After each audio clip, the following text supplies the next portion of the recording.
The simplest way to put it, I have problems.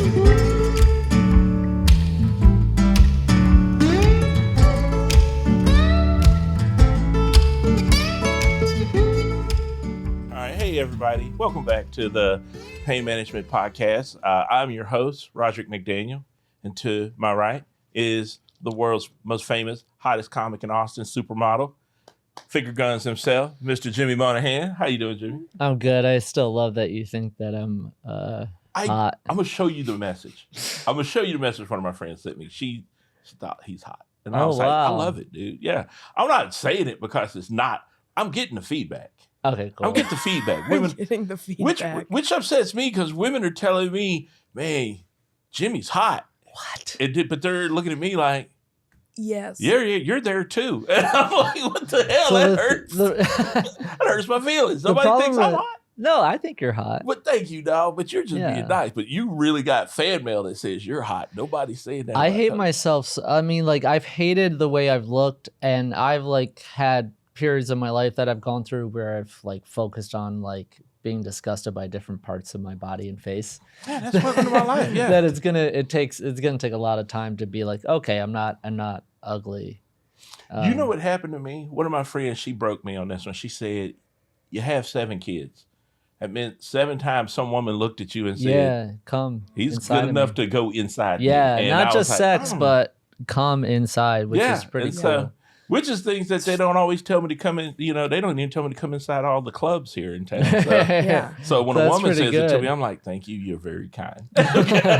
Was it the same woman? No. Well, let's see. 3. Not like a black thing. I'm just curious. No. Yeah, I only have like 2 baby thing. mamas. It sounded, but I didn't mean it because you said a woman. Oh yeah, no. I have 2 baby mamas, which is weird. Great. The black lady I was married to, we have 0 kids, but the white one and the Mexican one, we had kids. Yeah. Really? Yeah. Me and the black lady, I should have just stayed with her because she had a drinking problem and we were never going to have a kid. We were just going to party all the time. Yeah. And then my dumb ass was like, I want to be loved. And I should have just stayed with lust. Mexicans are very loving. She was very loving, and she also made me gain weight. She fed me so much where I think she fed me like that so I wouldn't run away. Yeah, that's smart. And then I got with the one white girl that actually used to date black dudes and knew how to cook Southern. Yeah. And I wasn't about to run away.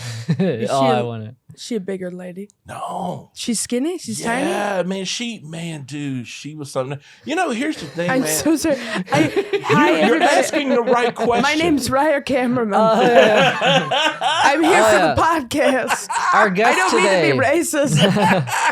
Our guest today is Reier Cammerman. Yes. Sorry. I have trouble with my R's. I've said that. You said that before on the show. With R's? I just, when there's a bunch of R's in a name, I just go. But anyway, it's good to have you. Thank you so much. Reier, thank you for asking the right questions. Yeah. I need people to know I'm not like black dudes out here just dating big girls. Thank you. You're asking good questions. And that was the whole point of me asking, was the advocacy. Was it? Because Roderick said he has a lot of kids, and your 2 questions were they black and overweight? Come on, bro. You know we've seen black dudes. I've seen it. My dad, here's why she wasn't a big girl. My dad used to bust my chops about this. My dad said, don't ever bring no white woman in this house that white men don't want. Yeah. Okay, that was his thing. She can be white. Really? But she better not be like a reject. He was like, you better bring a hot one up in here. He drew a line in the sand on that. So it was like, the white girl came to that house. She better be like, dude, what, does she got a doctorate? What's she doing? And I'm like, I don't even have a doctorate. Right. Come on, drop your standards. So basically, if your dad didn't want to fuck her, she couldn't come inside. My dad was like, don't bring no uggo in here. And I was like, okay, Dad. That's pretty. I mean, that's fair. But I used to think that was weird. Then I'd see some of my buddies and I'd be like, you're dating a. Yeah. And I told you I hate making faces when people are dating. Like, that's who you love. That's who you love. But man, when I was younger, I'd be seeing people dating. I go, why is your chick missing an eye? What the fuck is that? Yeah. Are you dating a pirate? What happened with your chick, man? She like, with her peg leg. We are in love. We are in love.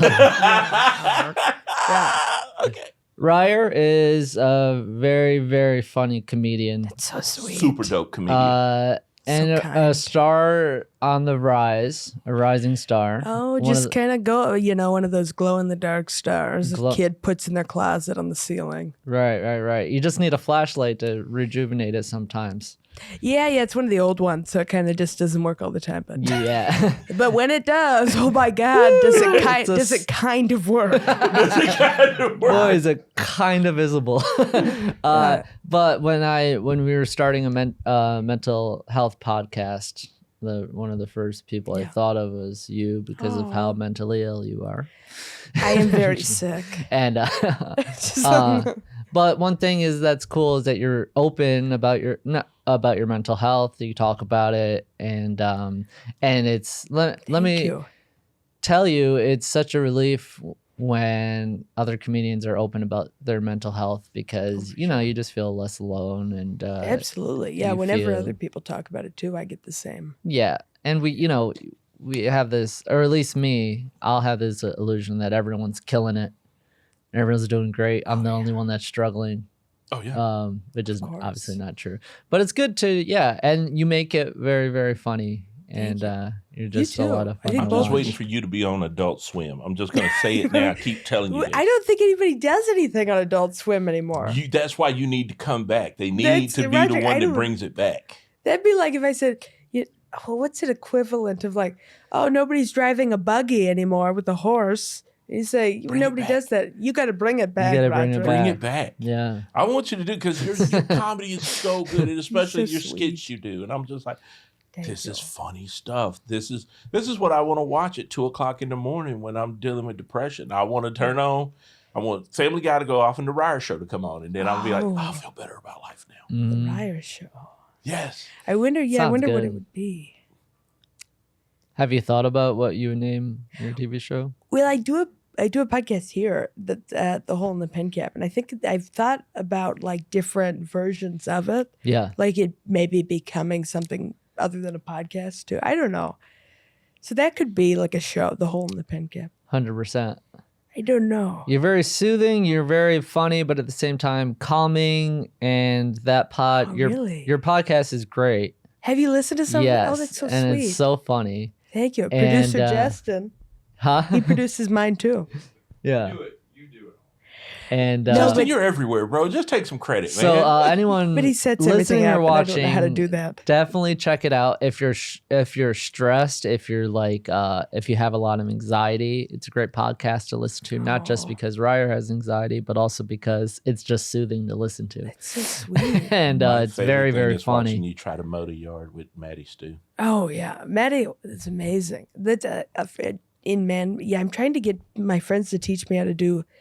It's crazy. I keep moving. How to do manly. There's no need.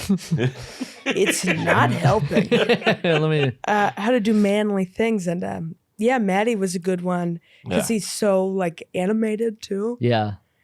It was fun. Yeah, I love that one. Thank you. I've gone back to watch that several times. Where it's like, Oh. yeah, I do need to relax. Click, click. There we go. Because I love Maddie. That's that's a veteran brother. And then I watched Sweet Reier guy. out there trying to do yard work, and I was like, well, I didn't know this is what I needed in my Yeah. life. It's crazy how many things I don't know how to do. Is what I've been realizing. Yeah. Because you wouldn't admit it. You'd be like, oh, that's like embarrassing to say I don't know how to, hang a picture frame or whatever. Well, I mean, I don't know how to do most things.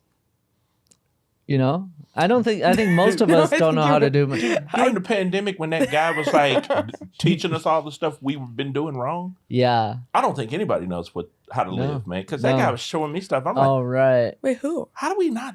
What do you mean I've been putting my tennis shoes There's- on wrong, or I'm lacing them wrong? Oh, the ones where those videos where it's like you're doing things wrong. Yeah, and he'd be like, Well, are you that telling me I seems didn't know rude. how to use chips? And I'm Yeah. like, wait a minute, what? That, what are we those doing the wrong? kind, it's like you're eating potato chips wrong. You're supposed to use chopsticks or something. Yeah, and Oh, he's showing you new I've ways to seen open a that. bag. And I just kept going, how have I stayed alive this many years doing Okay. everything Just eating wrong? potato chips with your fingers. Yeah, like Like a a- heathen caveman. I'm just out here just trying to make it.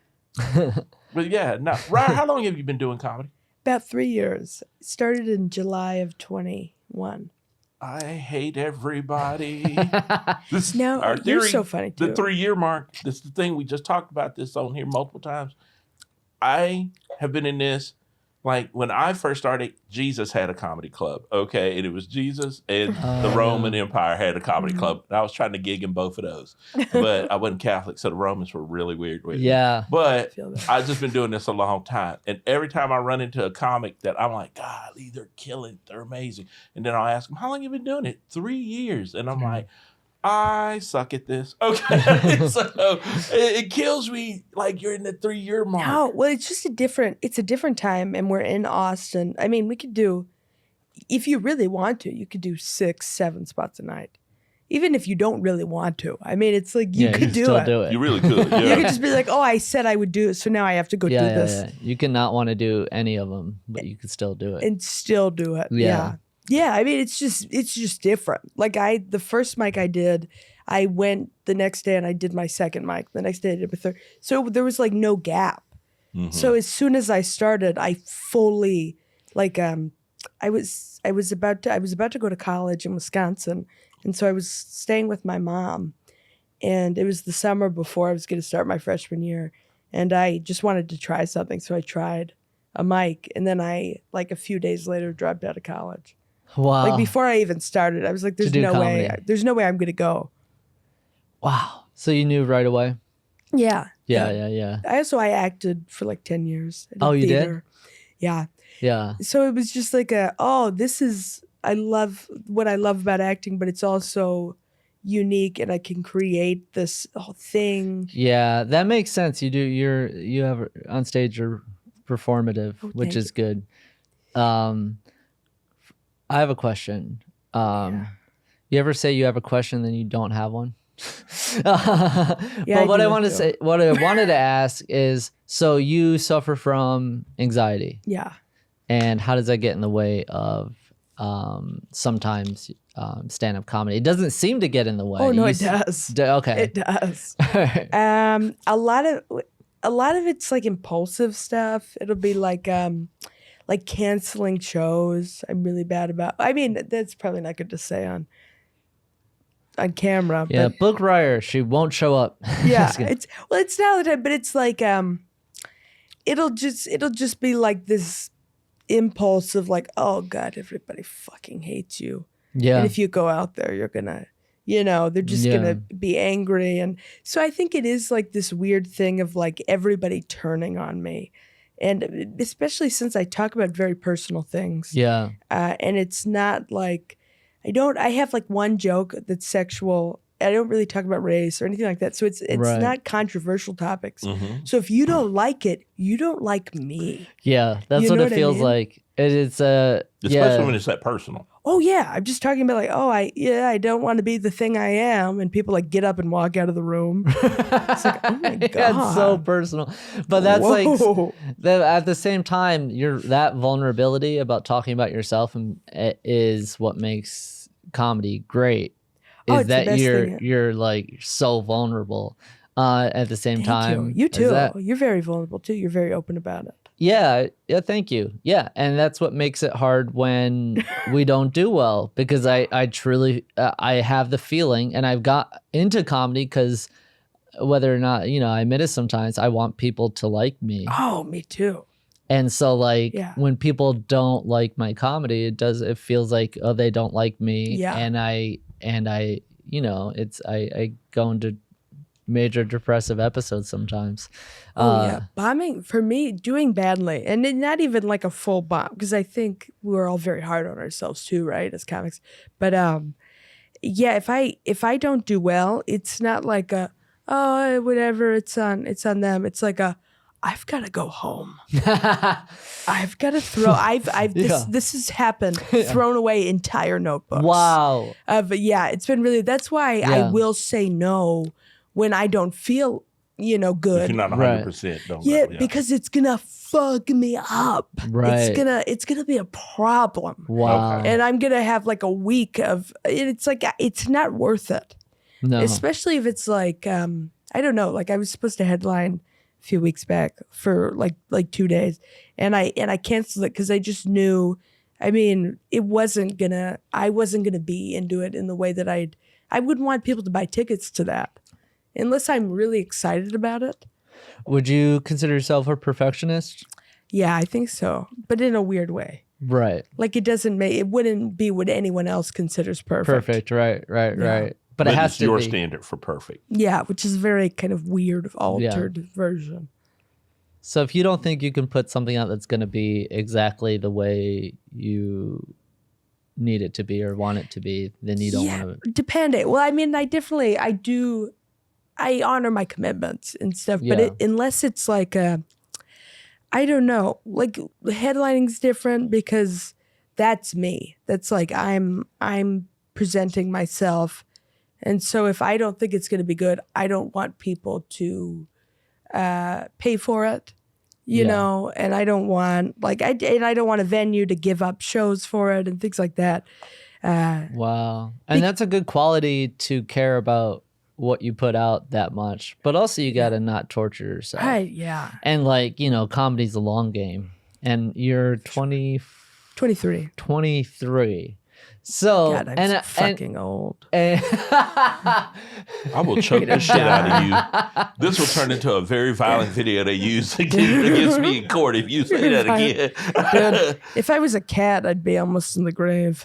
How old I are wouldn't cats? be here if I was a 30. cat. Yeah. I'd be in a museum somewhere. You'd be in a cat museum. Oh my God, what did you accomplish in your life? Look at the bones of this fat ass cat. You're like, This is the fattest cat in the world. The Roderick Conius. I'd be like, yeah, I was a fat cat. That's all I want. My dream is to be in a cat museum when I die. Would be the life. everybody. I mean, I don't know anybody that doesn't want that. That's good. That's true. I don't even know why I said that. The people that don't want it, we don't want on this show. Yeah. I think we've had a few. Okay. Cats are pretty I'm not going to name no names, but I know some anti-cat museum people in this game.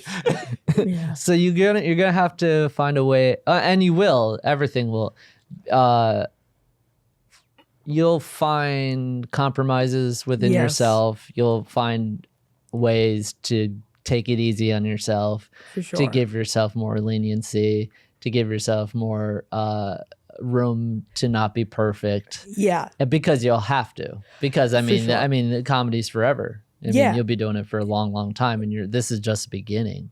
For sure. It's crazy. So you're still, in 3 years, you're still figuring everything out. But it's a lot for you to be where you are after 3 years is crazy. So you're also dealing with, headlining shows in huge clubs in Austin, Texas doesn't happen to a lot of comics 3 years in. I've gotten lucky. I think it's just people that are very supportive, and I think that's also why I'm hard on myself too, because I've seen, I see it's a weird thing that's happening in Austin of young people, just going up so fast, right? Yeah. And it's I don't, I want to create something with that's never been done, and it's very everything about it, and I know that's the perfectionism, but everything about it is it's like a song. There's rhythm and purpose, and I wanted longevity in it, but also completely unique and parallel to anything that's been done before. That's perfect, and you're saving yourself so much time, because most comedians, the first 5 or 6 years of them doing comedy is them emulating other people. They're not even close to who they are off stage, on stage. So you skip that whole let me emulate the people that I like, and let me eventually shed all those influences and then become myself. You skipped all that. So you're ahead of the game just by being I'm going to be myself off the bat, which, and you're still 23 years old, you old fuck. Well, I worry about, and it's gotten less over time, but my all-time favorite comedian ever is Maria Bamford. She's she's so funny. Incredible. And I've had a lot of anxiety about being too similar to her, because I think I for sure was early on, because she's so different from anything else. And to me, that was comedy. Right. So I had no one else to watch. Because I didn't like anything else. Wow. So it was Maria. It was Maria, because Maria was doing something that was nobody else was doing it, and I couldn't find anything similar. Yeah. So it'd be Maria, and then Robin Williams and Jim Carrey. Wow. And, like people like just very unusual. Yeah. Eventually, Brian Holtzman, Casey Rockets. So you're drawn to the unusual, yeah. I think over time I want to get a lot more unusual too, and more physical and more. Because right now I think a lot of it's in my face and inflection. A lot in the face for sure. Thanks. Yeah. Yeah, I want it to become physical too. Okay. Oh, that's cool. I like that. You're figuring out that. Yeah, you saw that. As long as it's a cricket, figuring out you could literally do anything there are no rules with comedy. Oh, not at all. Isn't that cool? You could literally do anything you want up there. Oh, I was sitting in here listening to this, and I'm thinking about how I just watched Lady Dynamite recently again. Yeah. I just went back to it, which was a Maria Bamford series on Netflix. It's amazing. And then as I'm thinking about it, going, I can see that. Then I see that cricket out the side of my eye, and then I was like, you know what? Fuck these two. I'm trying to study this cricket, which shows I might have ADHD as an adult. This is weird. Yeah, he's right there in the black part of the rug, and I still think that's amazing. Oh, there he is. Wow. Yeah. Oh my God. Oh, I was surprised you used your hand. Yeah, that was. First of all, our producers are badass, man. Yeah, so I'm a big black man, and I wasn't going to put my hand down there to catch no cricket, but I would have left this podcast if he jumped on me. I'd have just jumped out of it and left. I don't mind. Never explain why I left. I don't mind crickets. I think it's because I read that book, The Cricket, in Times Square. Or was that a grasshopper? Bro, I don't even know. I didn't even read the book about when you give the mouse a cookie. Oh. Well, how Everybody do you told know me that about was a classic. Don't tell me. Oh, you didn't see it? Okay. Yeah, I didn't read it, so I don't know how it breaks You down. haven't read If You Give a Mouse a Cookie? I never Sorry, finished it. Sorry, the way I said it. started it, but Well, it's really. Yeah, it's like War and Peace. I never got into it. it was too long. Yeah, I think it's like 13 pages. Yeah, it's like I'm like, where is this going? What's gonna happen if this mouse gets the cookie? Hey, I got a story for you. Why you don't give a fat black guy a cookie with diabetes? Here's a story for you. I think we know where that one's going. Yeah. It's true. To my dad. Yeah. I'm joking. No, that's, You would lose a toe and then And then I get to eat another cookie. and then and you if get he another loses cookie. a toe, Oh man, I'm just saying. But yeah, here's my thing about it though. Especially when it comes to this whole idea about, canceling. This is where the old school used to bug me. The old school about comedy is if you cancel one show, that happens. Life happens. But club owners have long memories. oh yeah. Super long memories. And even then you kind of got to go, like most club owners now be like, okay, well, there's the mental health aspect. There was COVID changed a lot of things, like a lot of us may be caring for, we are like in my age group, I have a bunch of friends that now have a parent living in their household. So they got the kids out, now parents moved in. So, now those are things where you kind of got to allow, hey, life happens. What are you doing? Right. Yeah. But so and I get it, man. And I think we don't push the whole grind factor of comedy. We got to do this many shows. You got to do this many mics. You got to be out downtown because if you're not seen, nobody's thinking about you. But is that productive? Is that beneficial to you? Are those hours counting? So I like the idea that you're saying, hey, if I'm not in a good place mentally, I'd rather not do this instead of waste your money or ruin your show's name because I'm going to give you this half-assed performance. I get that. Yeah. But also, I worry that you may be being too hard on yourself and you're going to crush it when you get there. So I appreciate. Yeah. No, I definitely have worried about I don't know, in terms of burning bridges and things like it's never been, I guess the way I think about it is I want, I don't know, I want to eventually create something that overrides, it'll be like, oh, yeah, this makes sense that it's okay that you canceled because now you've made this. Right. And we want it, even though you can't. I don't know. Is that weird? I'm not trying to sound egotistical, but No. you have this thing. You're chasing the white dragon. It's going to take a long time. Yeah, you're chasing this thing, and I think that's admirable that you're chasing the thing, because a lot of people, God, I hate saying this because I'm gonna sound like an asshole. In Austin, we're going through this scene where there are people that want to be celebrities, and there are people that want to be good comics, and those are two different things. You want to be a good comic. I think other people are using comedy right now to get to celebrity. I'm not saying you. It's definitely. You're already a celebrity and a good comic. Hush. Okay, but there are people that are doing that. They're using comedy to get to celebrity.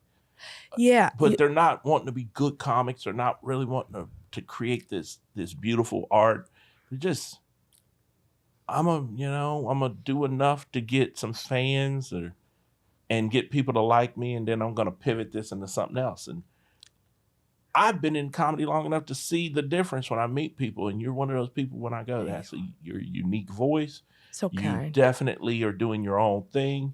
You came and did the Forge for us. We loved you on the Forge. It was so fun. You and Cody. I love Cody we Myers. loved you on there. That just killed. And then, even then, your set stood out from everybody on that show, and it was all killers on there. And I said, that's so sweet. Right, I don't think I did very well. Did I do well? Yeah. Well, here's what I listen to. Okay. I listen to the audience. I go out. So everybody's set, I go around, and I just sit in the audience in the back, and I listen, and then I watch the audience. I don't even listen.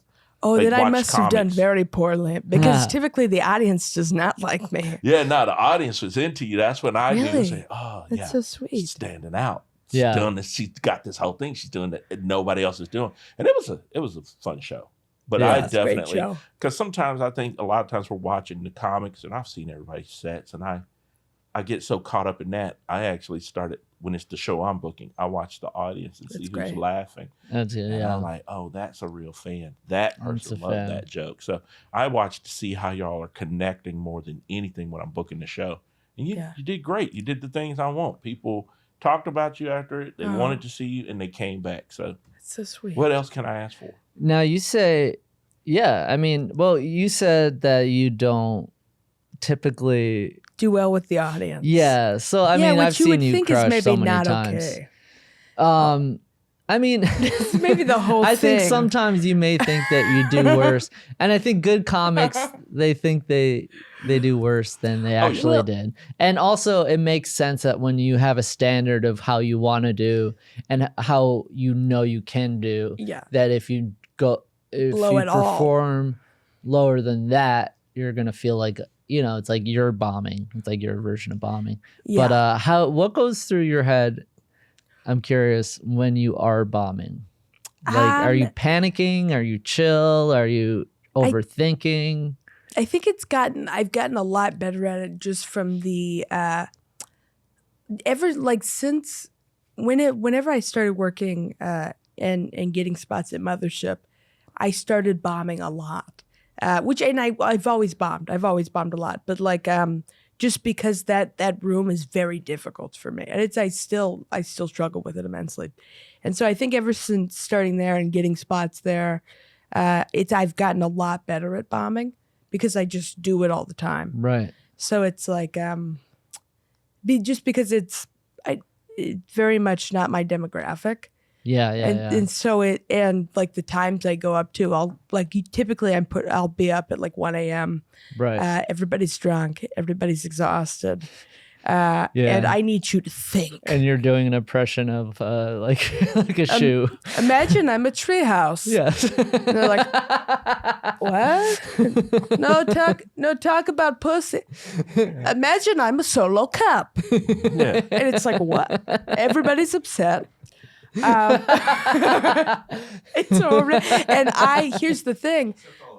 Oh yeah, all of us are like, this is great. And I love watching you when you're the audience isn't into it. It's great to watch good comics bomb. It's one of my favorite things to do. It's kind of a fun thing. You know what I mean? Like when they're gonna be okay. Well, it's that refusal for me, that refusal to change that's made it bombing easier. Yeah. Because I know, all right, I could do well right now. Right. If I wanted to. I mean, if I wanted to do the material that I know would work, I don't do crowd work. Right. I don't do sexual stuff really. So it's like I if I did that, I could get them on, but I don't want to. I have no interest in doing that. Yeah. What about your dick versus pussy jokes? Oh wait, no, that's another comic. No, I don't have it. Oh, is that not you? No, God, I You want don't. a joke? Yeah, I so think you- Jimmy's about to give I you a think- bit. But I think that's what makes a good comic is that you learn to bomb like a professional. Like Yeah. Oh, yeah. because like everyone knows, and I have a friend who have to tell this to. I'm like, everyone knows you're funny. Everyone knows you're funny, so you don't have to worry about, oh shit, 2 minutes in, they're not digging me. I better, because what he'll do is he'll go out with the intent of new material, and then 2 minutes in, a joke won't land or something, and then I watch him go back into his greatest hits. Oh yeah, And so I do I'm that like, too. you don't have to do that because like you have to look at comedy as a long game, which is be a better comedian and be, and grow. And so like you can go out and you can do your new jokes and they can bomb and they can eat shit and nobody that knows you is going to think, oh, wait a minute. He isn't funny. I thought he was funny. Yeah. Hold yeah. on. Never mind. He's not. He's not doing well. It's this those one long thing- gonna memories, think that. man. Nobody's going to think that. Long memories are what mess with all of us. Yeah. Because I do have a friend and she is a absolute comedy snob. She's one of my favorite people to come to shows. But she'll go to shows and she'll sit in the back and she'll watch it. And then after the show, she'll come up and be like, that third comic sucked. And I'll be like, bruh, Well, why it's are you not being about so her. mean? And she'll say, crazy. then she'll break it down. She'll say, I saw him at this place on this date. I saw him at this place on. She'll have a memory of this Wow. comic. And I'm like, do you just go to showcases to hate people? This is a new level of hate. Okay. Yeah. But she will remember comics she doesn't like. Wow. But then she'll watch another comic and she'll go, that wasn't their best work. But I seen them crush here and I seen them crush here. But she's mean about it. So, and Yeah. I think, I'm like you. I'm thinking, if I suck right now, all they're going to remember is right that now. big dude sucked. Oh, And they're Yeah. going to, next time they see me, they're going to go, well, here comes this train wreck. He's Yeah. going to suck. I always think that's going to happen. Yeah, but I think it's better to be yourself, to do what's you, Oh, yeah. and to, if you bomb, you bomb, but you're yourself the whole time. And I've Yeah. watched plenty of comics where they're not doing good with crowds, but the whole time I'm like, I love this guy, or I love this girl. She's awesome. And You know how long and it took me to do that? that's how you get fans. so hard. To be real, to me, like all my comedy, if you go back and listen to anything I did in 2010, there is a wall between me, the real me, and that material. So here's what looks like personal material, but this is material where I'm keeping you at arm's length. Yeah. I'm not going to go into my struggles. I'm not going to talk. Here's some material where I feel like letting you into this part of my life is very walled off. And now the comedy I do is very personal. I'm talking about 3 divorces and Yeah. failures and dating and insecurities, and it's funnier. I truly look like I'm having Yeah. a blast on stage when I'm talking about this. And sometimes the audience is with it, sometimes they're not. Lately, they've been with it, but man, Awesome. I'm with you with that. Like, hey, this is the realest, truest version of me, and that's a scary premise to put out there and go, they hate this, they do hate me. Well, but you know what's great about it, and I'm sure it's for all of us too. It's like when people connect with you, they really connect with you. Yes. That's a fan. If somebody loves it, that's a fan for life. Like people aren't gonna. I mean, I like you could stop performing for a year. You could stop posting on social media, whatever. They wouldn't unfollow you. Like whereas if Right. somebody like, oh, that was funny, and they follow you, but it's not deep. It's not deeply rooted. They didn't connect with you on that very emotional, personal level. Right. And so you're kind of forgettable. Yeah. Because like on the same show, you could go up, there could be one guy that kills. He's talking about how, he's not fucking as much as he used to, Mhm. or how, I feel that. just a bunch of stuff about, a lot of sex jokes, or just a lot of like cliche, like, hacky stuff. Yeah. Right. And then he crushes with that. Yeah. And then Reier goes up, or anyone goes up. Yeah. And, Boom. but, yeah. That's what Get And then off the they stage! don't crush, but then there's the odds are people are leaving and talking about, oh, that one joke, and it's probably your joke, versus True. like someone can kill for 10 minutes and you cannot remember one joke they tell because it's so like, who gives it's like the killing, but who gives a fuck, you know what I mean? Oh yeah, they crush, but It's like, who gives a can't shit? tell you.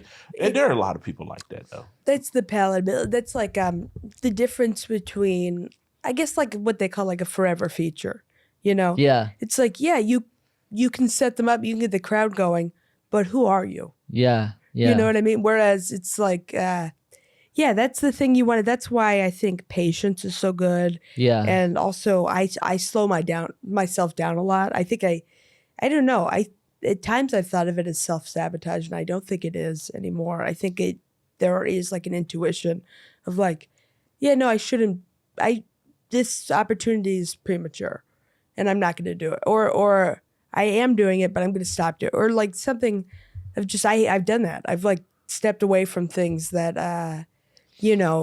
are privileges and gone, no, I need to grow. Right. And Can we talk about the mothership? I think so. I don't know. No, I mean, do you want to talk about it? Oh yeah. I Okay. think so. I didn't mean to insinuate towards it, but No, that is an example. No, of it, but yeah. if you're comfortable talking about it, I'm interested. Yeah. So I love the mother. Yeah, it's a wonderful club. So you were hired as a doorman yeah at the mothership, and you worked there for 6 months, 6 months, and then you and then I quit. Yeah. I had, and what was the mindset? But I guess we talked a little bit about it. But what went behind the decision of quitting? I think for me it was this. I think it elevated me. In it, I love everyone there, but for me, I think there was this elevation that I didn't need, and I just in terms of I wanna figure out what I'm doing, almost in the jungle. I want to go out in the desert and like find a cactus and like befriend a camel. Yeah. And create something, Yeah. make a little sand tower. Right. Whereas I felt like I was in this castle Yeah. of like, whereas I want what I make to be very, I don't know. It was this level of in premature, but also I don't think I need, not need in a sense, I don't think it's appropriate for me. Right. Whereas I think other people, they're like polished, and that's a good place to do it. But for me, there's this, especially the demographic there too. In order to feel validation, I felt like I was having to change my material. Right. And as soon as I felt that, I left. Oh wow! So Yeah. you did you find yourself writing differently? Performing differently. Yeah. Just because it would be like, I mean, it's no one's fault, but it would just be like, and I still perform there, and I still love being there. Right. Oh yeah, it's so much fun. Yeah, it's an amazing club, but it's also being there all the time around this. Because I think that in order to get more spots, you do have to be doing well with the crowd. Right. You know what I mean? Yeah. You can't just. Fair. I'm a little tree house, everybody. Boo! Everybody's just getting, I understand. But it's not going Why well. can't you just say you're a treehouse and do impressions? Yeah. Well, I think, The fuck? You just hear people in the back going, what are you talking about? And so, yeah, like if I wasn't doing well, and I think other people were getting all these spots, and I was, it was hurt, like my psyche, Right. it was fucking with me. It's fucking with you. Just the interactions, just the not doing well in a big Doing well consistently with things that I believed in. right With right, stuff right. that was very deep and close. Yeah. And then seeing things that would do well that were, you know, more Not service level. Right, right. And that's not everybody. That's just at certain times of the night too, when that's what you have to do. Right, And of course. Being around that all the time was not good for my comedy. Right. Wow. That's not only good for your comedy. Your mental health is just getting its ass kicked. Oh yeah. In that situation. Yeah, it's just because I don't know. I mean, it's like if you have this image of like, okay, this is gonna be this thing that I do and that I make it. It's gonna be so exciting, and then you're going into it, and it's like, oh, but it's not working here. Right. Yeah, it's amazing that you saw that you were honest about it, and you looked at the big picture. It's like when I heard, it's like, oh, I mean, because like with a lot of comics, it's just like they move to Austin, and the thing they want to be more than anything else is a doorman at the mothership. It's like just like, for me, when I moved here, all my friends became. I mean, all my friends are. I mean, a lot of my friends. You know, Christoph. I mean, when Cam moved in, amazing. He was, and then Christoph and Jolly, and I love all those. Yeah, guys. and they're great. But it's just like ingrained in like most comics. Like, oh my god, I want to be a doorman at the mothership. So it was crazy at first to hear like, oh my god, is she nuts?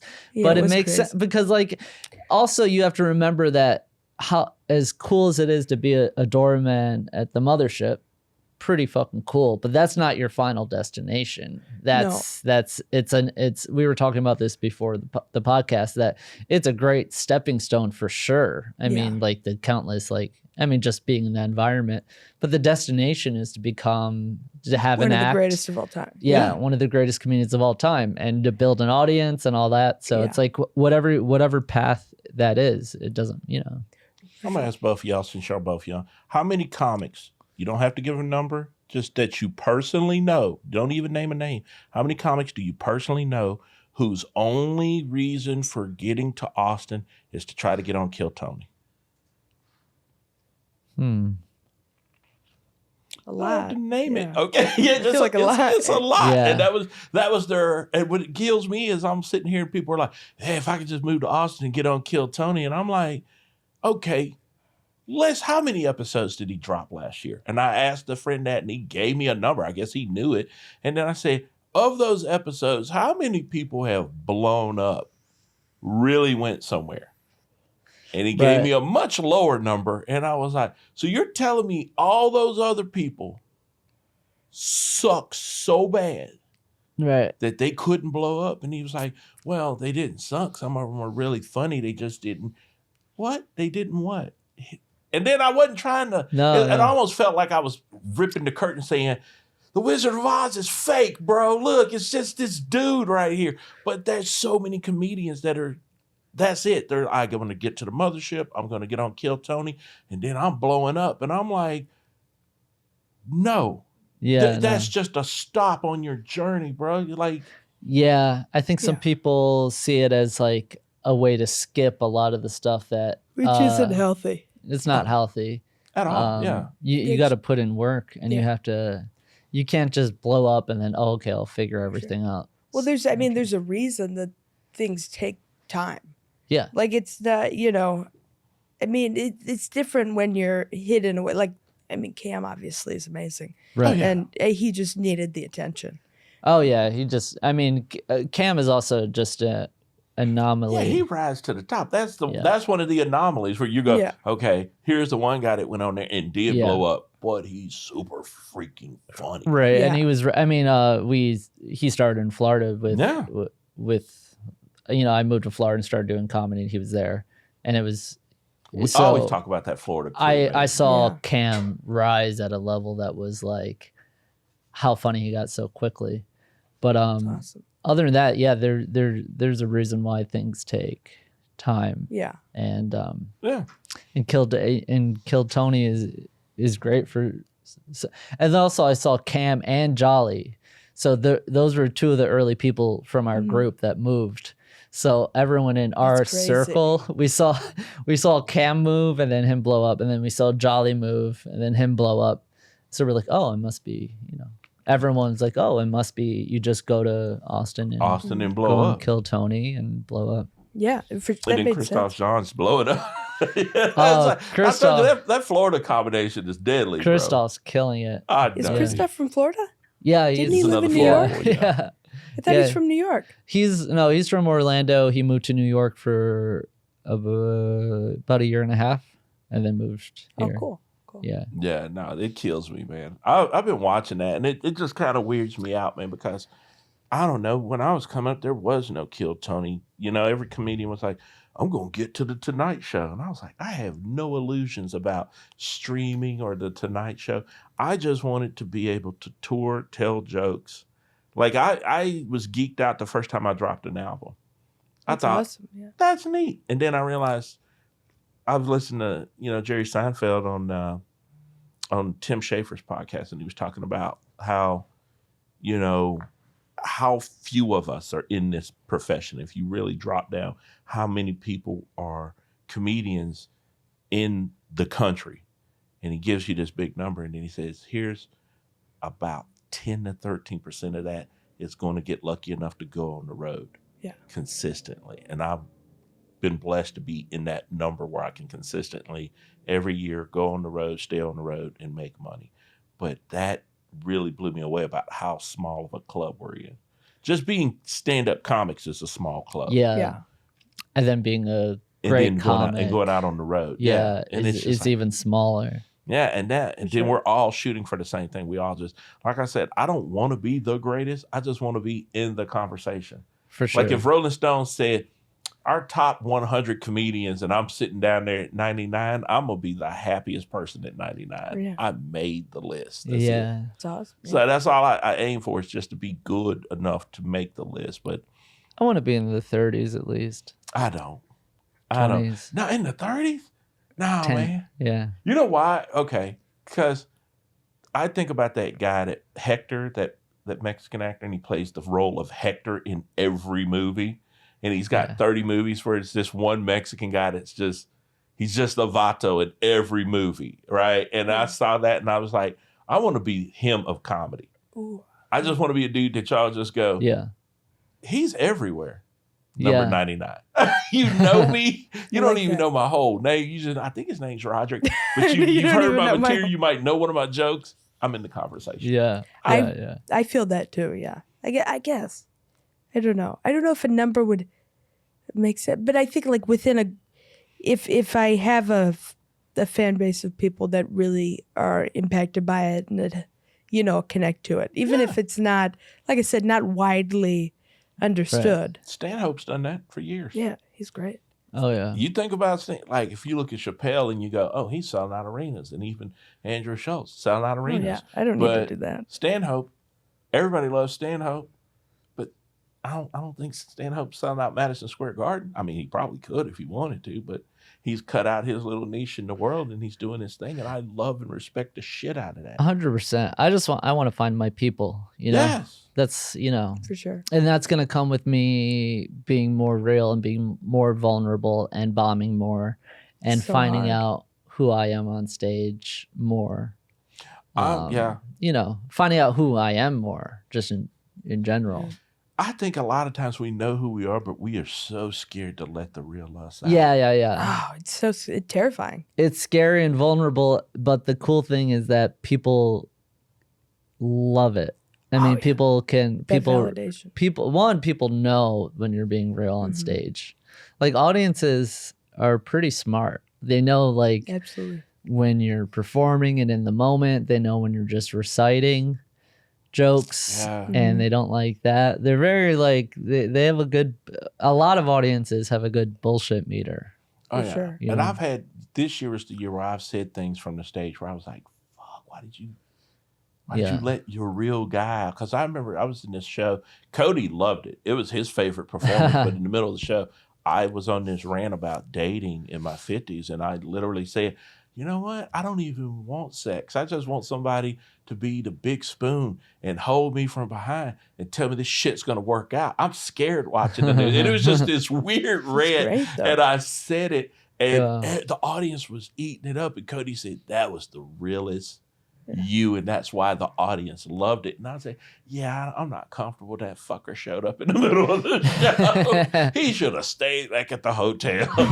Don't come to my comedy show, real Roderick, and mess things up. But I let that part out. And now it's a part of the show because I want to talk about these things from the stage. But I also know that there are things I won't talk about. Like it took me to last year before I talked about my best friend being trans and all the shit I had to watch her go through to get to where she's at. Yeah. And then I never wrote jokes about it. And then one night we were talking and I wrote this joke and I sent it to her and I was like, can I do this? Are you cool with this? And she made one note in it and said, yeah, do this whole thing. This is it. This is the realest you. You're being an ally from a point of watching something and trying to wrestle with what the hell is this insanity? Yeah. And why is everybody being crazy about my friend living their truth? And I was like, oh, and I did the joke and we toured with it. And I was like, oh, okay. I could see people tense up because I'm talking about a subject that they're not comfortable talking about in the news. Did the joke and I watched them also, just kind of loosen up and laugh to it.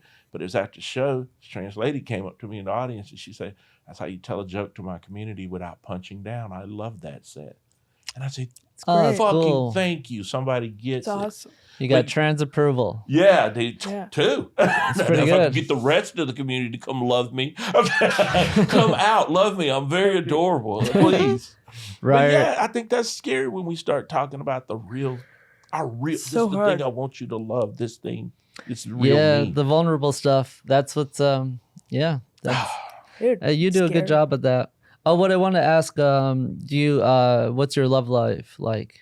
Are you single? You in a relationship? It's weird. I'm single. Kind of talking to someone, but I'm single. I think. Cool. Yeah, I don't know. I get nervous. I think I'm probably gonna want to stay single for a while. Yeah, I've done that. It's good for comedy in the beginning, and it's now. I mean, obviously, there's been plenty of people that have been in relationships and still succeeded in comedy. For sure. But beginning of a relationship is a lot of energy, and so you're just kind of deciding putting it on the back burner. Not really pursuing. I think so. I just think I don't think I would be emotionally available. I don't think. Right. Because already, even like I struggle doing that with friends sometimes. It's like, not in a mean way at all, but I just won't. Sometimes I'll forget to respond, or I'll just be like, I was just hyper focused on something. Right. And I don't want to do that to a person that is giving, like in a romantic side. I just think that wouldn't be fair. Right. A person that's giving more than you're giving back. Yeah. I know it wouldn't work out well. No. Yeah. Right. So that's good that you're, Do you ever think about like wanting to be or? Yeah, I think so. Yeah. I definitely at some point, and it's something I've craved, but I'm also, I think I'm going through this other kind of identity thing of figuring out, like about 2 weeks ago, I changed my pronouns. Oh, really? I made a post, I made a story about it, but telling people is something that is very upsetting to me for whatever reason. Is it really? Reason. Yeah, it's something. Why? Because I guess I worried that people are going to think I'm forcing them to do something, and that I talked to some of my other trans friends that are comics, and they were like, I think we make fun of liberals all the time. Comics make fun of liberals all the time. And, about being overly controlling and things like that. I don't want to be seen that way.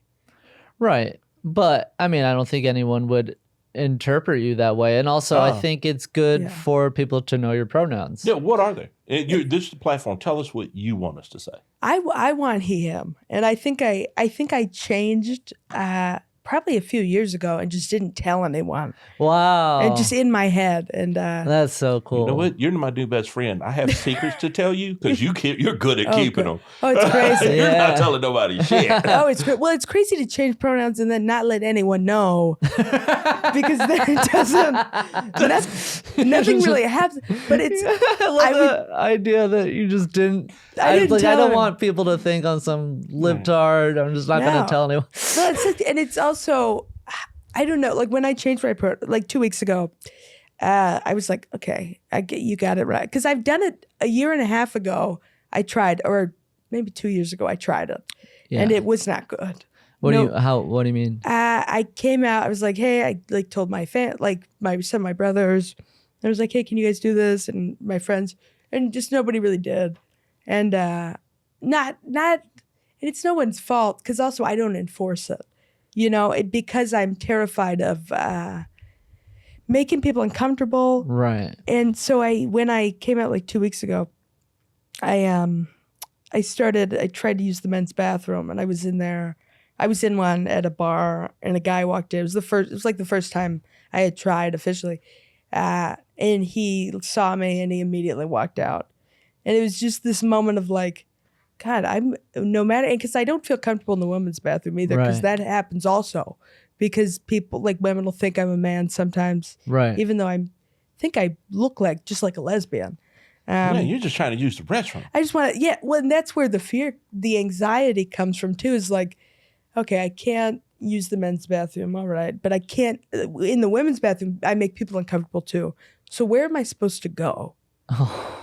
It's that's where it's painful. Damn it. It's really painful. This is what I would talk to my best friend. This is the story we talked about. This is what led to me writing that joke, is that it was things like your family using, like, with her, they kept using her dead name. And it was her father that would keep forcing the issue and just like, that's not my name now. I've legally had my name changed. Yeah. Why do you keep using that dead name to me? And it was just like, oh, man, some of this bordered on.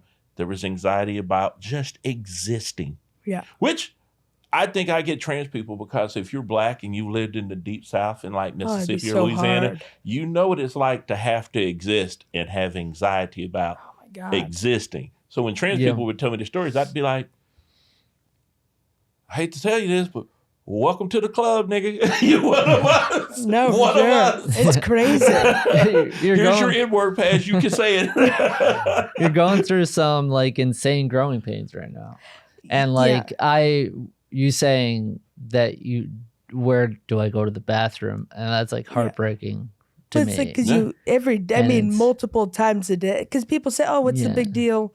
Just, dress like you want and be a woman. Multiple times a day, I have to go into a room that's labeled woman and remind me that I'm a woman, and it's what I feel. I am one, but also, I think it's so hard to explain that mentality of a trans person unless you are, because it really does feel like, I'm not this thing. Mm-hmm. And my entire life. I mean, when I was a little kid, I cut off my hair when I was like 3, and I wore boys' clothes, and I would pretend to be a boy in public. And it's like, but I also am very aware of how people perceive that.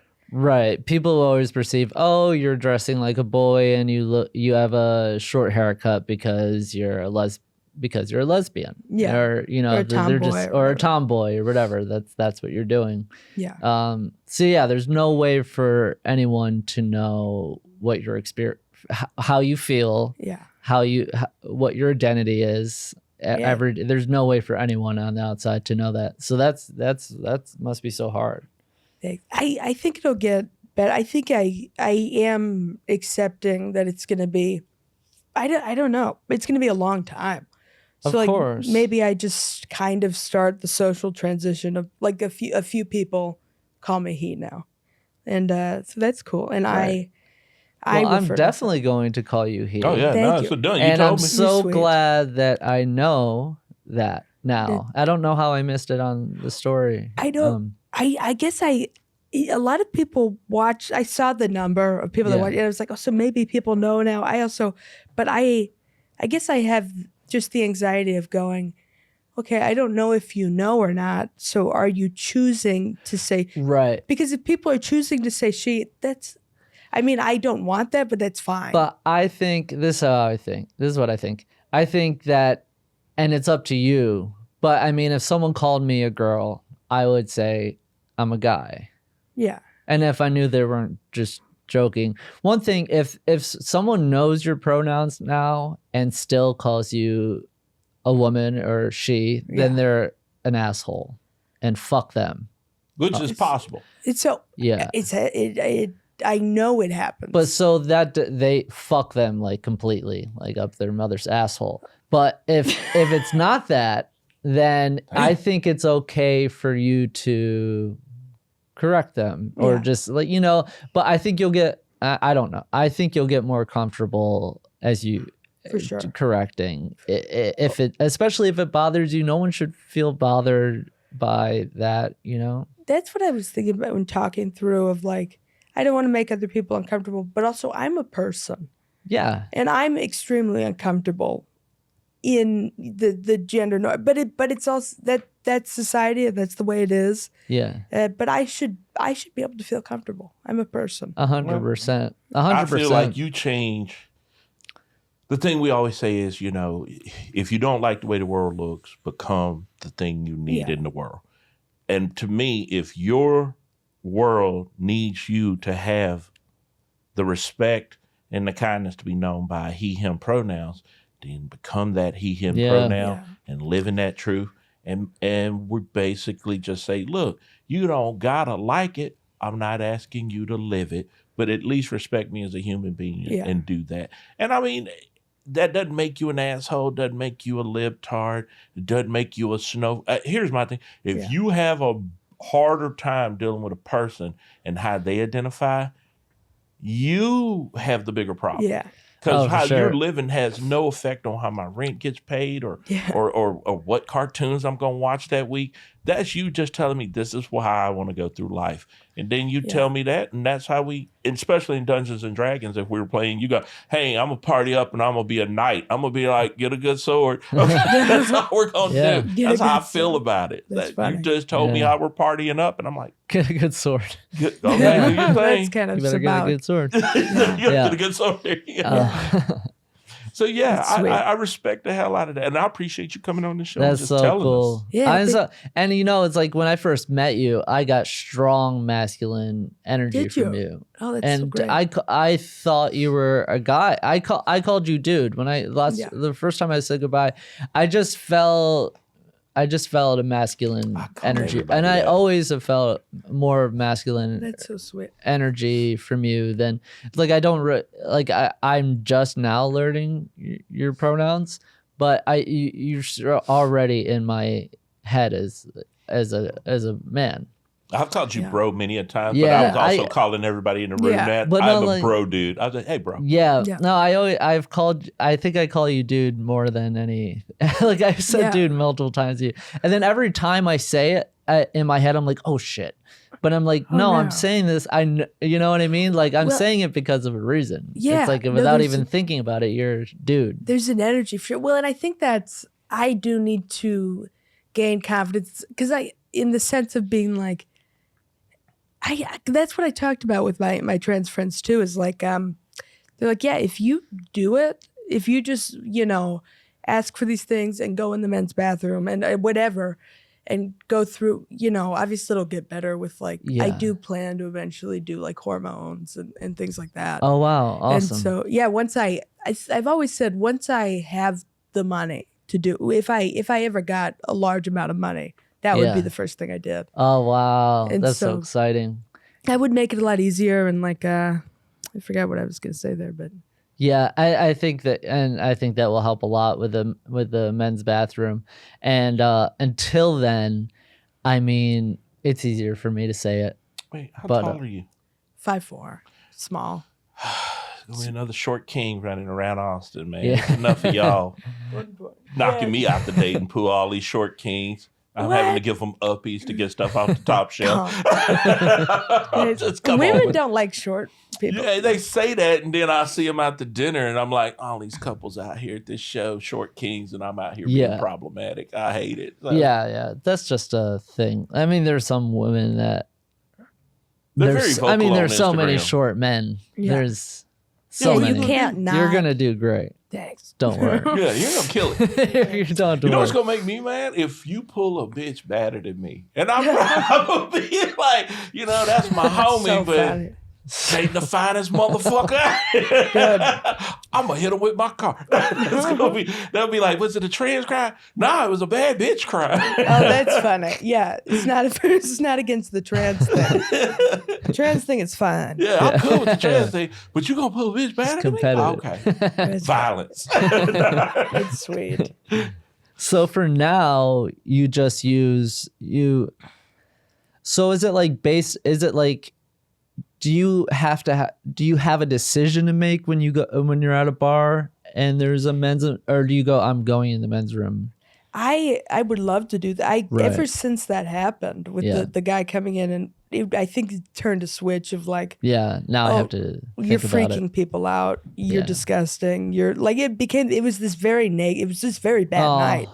Like after Yeah. that happened, I started drinking, but just Oh, that wow. night, not like in Right. general. Yeah. But yeah, it was really, really difficult because I also feel like, I don't know. I mean, after that, for a few days, I tried to just find gender neutral bathrooms. So like at work, I'd be like, hey, I'm going to the bathroom. And then I'd go out the back door and I'd walk like 3 blocks down to Rapolo's Right. because they have that's the closest gender neutral bathroom. And so I would go Wow. there and then I would just like run back. But then I realized this isn't attainable. This isn't something I can just do All the time, right? yeah, it is. I don't know. It's hard to because it's like, obviously I'm attracted to women, and so like being in the women's bathroom is uncomfortable Right. because I'm attracted to women, and so Right. it's like, I feel like a pervert. Right. Like, you just imagine- don't feel comfortable. You should Yeah. be in the bathroom, one, that you feel comfortable in, and Yeah. two, you identify as a man. And I think this will come a time when you feel comfortable. Like think for me, my issue is I'm attracted to women. I wouldn't want to take a shit next to a woman. I want to feel comfortable Yeah. doing that. You know Yeah, what I it's mean? super uncomfortable. I mean, but then I guess the argument would be people are like, oh, you're biologically a woman. We're uncomfortable because that's always going to be the issue. And religion plays into it too of like, no, you're biologically a woman. So you are a woman. That's what people are going to think. And they're going to go, yeah, we don't care what you identify as. You can't be in here. Right, but they can go fuck themselves because that's not the rules. Like that's not, you know what I mean? That's not how What it are works. the rules? That ain't how it works no more. So they can do you know what I mean? So that's Yeah, nothing. because there you used don't to have be to a worry. time where black people couldn't share the same water fountain as crazy. y'all. Right, and you And know, we changed that. and that's Yeah. changed now. But I also understand crazy. that it's so new, and there are people that it's so fresh that it's scary because you Freaks know. people Everybody out. fears the unknown, bro. I mean it's scary probably for a lot of trans people because it's so new and Yeah. because of For people. them to, like but- other people, you know what I mean? Yeah, Religious I mean I don't people. know obviously, but I'd imagine it would be. Wow, you're incredibly brave. You're incredibly Oh, no. brave 24-year-old. 23. 23, I'm sorry. When do you See, turn it's crazy. 24? I wasn't even going to correct that. Yeah. I was just going to let it go. I'm sorry. No. I was going to let go, and I probably would have built 23. some life off of it. Yeah. You're going to be like, oh, when was your 24th Sorry, I know birthday? yeah. I went to the park, and I had a party. And my mother came. Who's your mother? She's a tree. See, it would have... And that's used to- why I'm a treehouse. And I'd have been like, that joke makes a lot more sense right Yeah, now. it's really a full loop. Everything's intertwined. Yeah, it all comes. Yeah. Yeah. You're like your own version of the MCU. That's my favorite thing Yeah. about it. What's the MCU? Yeah, the Marvel Cinematic Universe. Oh. That's just so nerd shit. You're creating your own cinematic universe. You're like, Yeah, my mom was a tree. I'm a tree house. My mom got shot. She was a tree that got shot. Oh, And she stayed alive somehow. But was she the tree on the grassy knoll when Kennedy was killed? yeah, that's actually, it's crazy you guessed that. Because That's her origin. It's an origin story. I'm going to be a writer on the Reier show. Yeah. This was my audition. yeah. Yeah. You're in. Oh, cool. A Reier writer. That's going to be me. Reiers Riders. Reier's writers. Yeah, I just want that gig. So when we go to, I swear to God, I'm going to be the only person pitching. Can we go to Adult Swim yet? You're going to be, no. Yeah, it's going to be. Maybe in Reier's writer's room. I want to do it so bad, though. Yeah. Maybe. All right, so let me ask you this. This is the 3-year mark. Yeah. Where do you want to be? I'll give you in 2025, 2 more years. Where do you want to be? 5-year anniversary. What do you want to be doing? What would be perfect for Reier? I want to be on the road featuring for somebody. Either that or local headline. I just feel like I need to be on the road. And I don't have the pull yet to headline. I just want to feature for somebody. And people have asked me, but then they never, except for Casey has taken me a few times, but like to Houston and then to Wisconsin. But other than that, I just want to be on the road. That's great. I feel like that's attainable too. Very attainable. It's just a matter of time before someone that's big sees you and wants to take you along.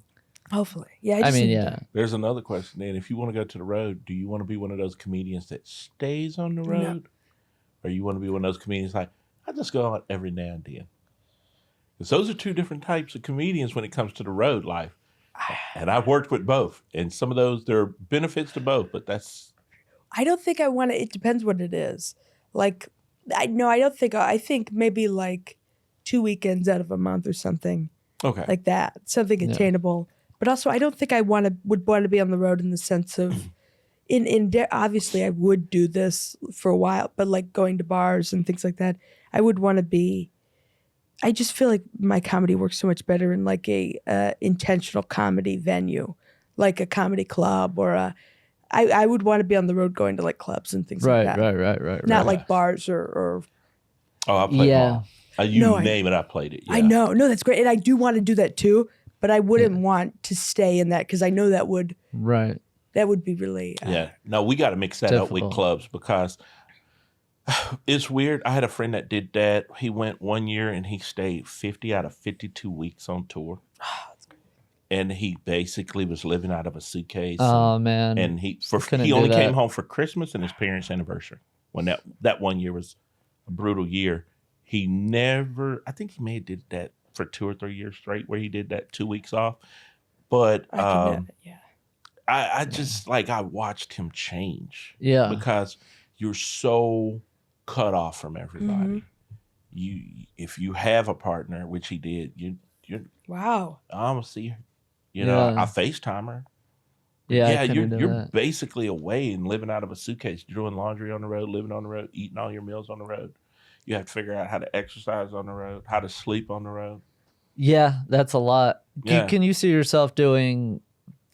Well, I mean, you said about 2 weekends of a month. I feel like that would be. Yeah, that's doable. That's doable for sure. And then also, like, I mean, from the start, you'd be, like you said, ideally featuring for a big comic. So you'd always be with other comics, which is easier. Like my fear. So with me, isolation is really bad. I isolate when I'm depressed. And when I isolate, my depression gets even worse. Right. So like a fear that I always had scary. When I had a thought of being a comedian is like going on the road and being alone. And like that's scary to me. That's a legitimate fear to have. So I think I'd always want other comics to be with me. I've done both where I was in the car by myself, and I've done it where I've had someone in the car with me. I'd much, much, much rather prefer touring with somebody else. Oh, yeah. Because isolation is a bitch. And you spend, I'm in this car driving, sometimes for 8 hours to get to the next city. Now I'm in the hotel room by myself, waiting to go to the show.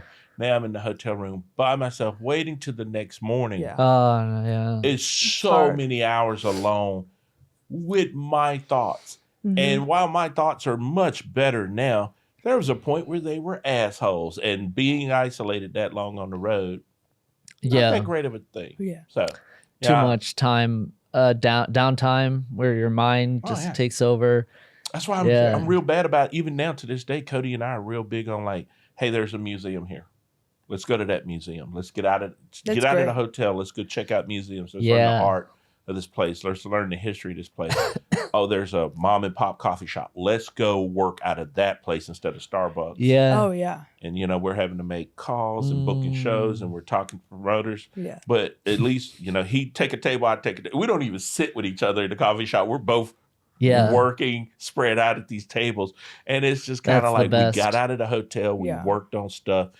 There'd be times I'm sending him a text message. He's right there. I'll just like, hey, bro, I just got the call back for the Forge on this day. And he's like, we just keep working. That's amazing. Yeah. I love a good friend. A friend where you could sit and not have to talk to them is such a good, like, you could sit and write. You know what I mean? Yeah. Because, like, you have an accountability that I'm at a coffee shop to write.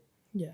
Friends there, but I'm not alone. Not alone, but also like he's letting me do my own thing. And he's working on his thing. So we would be sitting there just doing weird jobs, and I'd just be like, I'm gonna treat this like we're back at home. Here's a text, and I look up after I hear his phone go doot, doot, and I see him look at it, and I look over and he'd be like, it'd go right back to what he was doing. I was like, enough said, he understood the assignment. Okay. But I'm big about it. I want to see you go out on the road and tour like that, because I have a belief that if the minute you don't get better in town, I'm going to say that till I die, you can get good doing just sets in your town. You get better on the road, playing different environments, playing different cities, playing different audiences, and learning to articulate your authentic self to those different audiences. Yeah, absolutely. That's what makes you get good. And I want that for both of y'all. I would love to see y'all both out there touring like that. But I also want to see you on, still want to see you on Adult Swim, even if you don't want that for yourself. Yeah, you gotta get an Adult Swim. It's gonna be the best show ever. Do we have time for one more question? Okay. Reier, what makes you tick? Just been asking people that the last couple times. Like what makes me work? What makes me function? What makes me it's a good question. I would say tangible results. Yeah, like for me, especially with like notebooks and things like that, like I like seeing, that's why I have nothing on my phone. I don't do any I don't put any ideas on my phone at all. It's all paper. It's like I love seeing a page get filled and like turning it, and then and going up and having someone tell you, oh my God, like that was, somebody telling you that you did well. Right. That's what makes me too. Right. So stand-up's perfect for you. You get results. That's why I need it. Yeah. Good or bad every night. No, yeah. I mean, I suppose even the bad makes me tick, because then it's like, I know exactly what, oftentimes I don't know, but I can figure it out. Right. Of like why it didn't work. And that's so much fun for me too. Is being like, oh yeah, the puzzle's so much fun for me.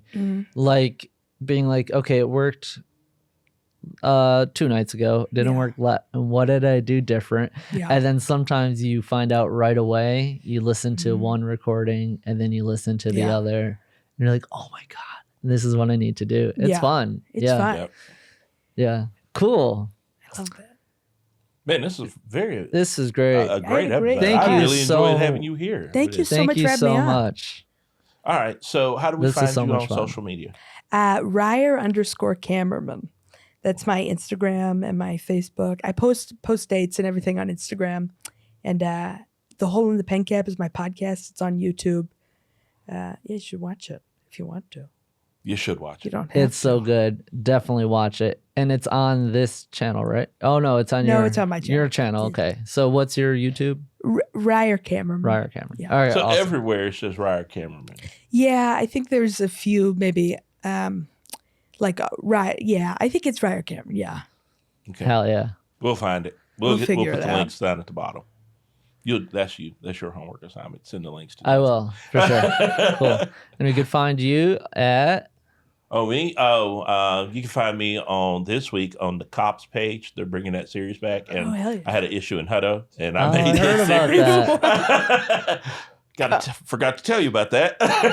No, you can find me at Coach Silky on Instagram. And I think it's at Roderick McDaniel on Facebook. My Facebook barely has. I don't know if anybody uses Facebook. I don't know why. You know don't what's think anyone weird about does. this? The Midwest, that's where your Facebook fans are. They will not go to Instagram. Like if you're playing Seguin, Texas, and these weird Midwest towns in St. Louis, all your fans are going to be Facebook people. Milwaukee, that's all they use. Yeah, they're Facebook people. Wow. And the blue collar people love Facebook. Yeah. But if you're hot and you got a single stepmom or something, or single mom, find me on Instagram at Coach Silky. Holler at me. Put her in the DMs. I'm out here dating again, and it's miserable. Okay. Where can we find you, Jimmy? You can find me on Instagram. What's the link? Oh, yeah. Jimmy.Moynihan. There we go. Yep. And Facebook. And, There's no way anybody's still listening. Twitch. But anyway, thank you guys so much. Thanks again, Reier. Thank you so much. I Thank had you, a great Justin, our great producer. Always. And yeah, this was fucking awesome. time. So fun. Yeah. You guys so are cool. the best. Oh, we got to say the thing. Hey, if you did make it all the way to the end of the episode, please like, share, comment. Also, I'm giving a shout out to Eileen Moynihan. My sister. I know. Dude, the dopest pain management podcast fan ever. She's the she best. loves everything. She's always sending encouraging Oh my God, words. you're gonna make her day. Hey, look, Eileen Moynihan gets a shout out, bro. I was looking at how many times she gives us, like, puts hearts on everything and listens to the She's the episodes. best. Eileen is the Oh. best. I love you, Eileen, and I love you, Mom and Dad. My mom and dad watch every episode. So. My mom doesn't watch every episode, but she knows everybody that's on the show, which is so weird. She won't watch it, but she knows each guest. Hey, how's Yola doing? How did you know she was on this show if you're not watching it? so What are you funny. doing, lady? All right, guys, love y'all. Holler at us. Also, we'll probably be taking a small break soon for Skankfest. Yeah, we're going to put some stuff in the can and we'll be gone. They won't even know we were gone. See, I love how you think, Justin. I'm just like, we're just going to disappear and then you got to deal with it. Justin's like, no, we're going to put some stuff in the can. Oh yeah, we got shit in the can. That's crazy. All right. Finger guns. Bang, bang, bang.